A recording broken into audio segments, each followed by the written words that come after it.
ಅವ್ರು ವಾಪಸ್ ಅಂತ ಹೇಳಿದಾರೆ ಸರ್. ಕಾಳಾಯ ನಾನು ಆಮೇಲೆ ಕೇಳುವ ಆಮೇಲೆ ಇನ್ನೊಂದೇನು ಅಂತಂದ್ರೆ ಈ ಹುಬ್ಬಳ್ಳಿ ಇನ್ಸಿಡೆಂಟ್ ಇದೆಯಲ್ಲ, ಹುಬ್ಬಳ್ಳಿ ಅದನ್ನ CODಗೆ ಕೊಡ್ತಾ ಇದ್ದೀವಿ.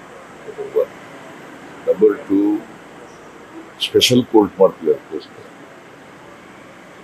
ಸ್ಪೆಷಲ್ ಕೋರ್ಟ್ ಮಾಡಿ ವಿಶೇಷ ನ್ಯಾಯಾಲಯ ಮಾಡಿ ಅದಕ್ಕೆ ಟೈಮ್ ಬೌಂಡ್ ಆಗಿ ಚಾರ್ಜ್ ಶೀಟ್ ಹಾಕಿರ್ತಾರೆ. ಮತ್ತು ಇದನ್ನು ಕೂಡ ಕೇಸನ್ನು ಕೂಡ ಇತ್ಯರ್ಥ ಮಾಡಬೇಕು ಅಂತೇಳಿ ಅದನ್ನು ಸ್ಪೆಷಲ್ ಕೋರ್ಟ್ ಕೊಟ್ಟು ತಾವು ಅವ್ರ ಮನೆ ಹೋಗಿಲ್ಲ ಅನ್ನೋದು ಆರೋಪ. ತಂದೆಯವರು ಹೋಗಿಲ್ಲ. ನಾನು ನಮ್ಮ ಡಿಸ್ಟ್ರಿಕ್ಟ್ ಇನ್ಚಾರ್ಜ್ ಮಿನಿಸ್ಟರ್ ಹೋಗಿದ್ದಾರೆ, ನಮ್ಮ ಕಾರ್ಯಕರ್ತರೆಲ್ಲ ಹೋಗಿದ್ದಾರೆ, ಮತ್ತೆ HK ಪಾಟೀಲ್ ಕೂಡ ಹೋಗ್ತಾ ಇದ್ದಾರೆ. ನಾನು ಅಲ್ಲಿ ಹೋದಾಗ ಹೋಗ್ತೀನಿ.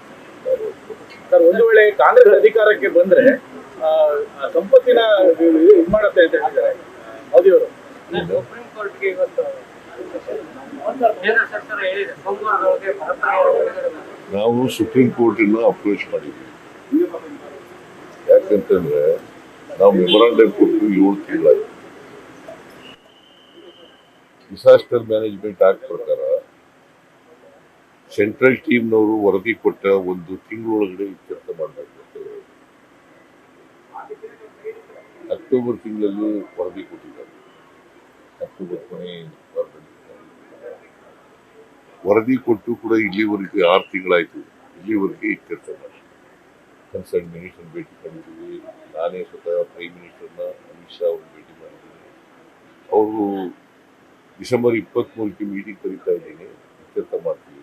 ಇಲ್ಲಿವರೆಗೂ ನಾವೇ ನಮ್ಮ ಕರ್ನಾಟಕದ ನಮ್ಮ ಟ್ರೆಜರಿಯಿಂದ 2,000 ರೂಪಾಯಿವರೆಗೆ ರೈತರಿಗೆ ಪರಿಹಾರ ಕೊಟ್ಟಿದ್ದೀವಿ. ಸುಮಾರು 34 ಲಕ್ಷ ರೈತರಿಗೆ ಪರಿಹಾರ ಕೊಟ್ಟಿದ್ದೀವಿ. 650 ಕೋಟಿ ರೂಪಾಯಿಗಳನ್ನ ಸೊ ಕುಡಿಯ ನೀರು, ಮೇವು ಮತ್ತು NREGS ಕೂಡ ನಾವೇ ಮಾಡ್ತಾ ಇದ್ದೀವಿ. ಎಲ್ಲೂ ಕೂಡ ಕುಡಿಯ ನೀರು ತೊಂದರೆ ಆಗಬೇಕು. ನ್ಯೂಸ್ ಫಸ್ಟ್ ನಿರ್ಭೀತಿಯಿಂದ ನಿಮ್ಮ ಪರವಾಗಿ.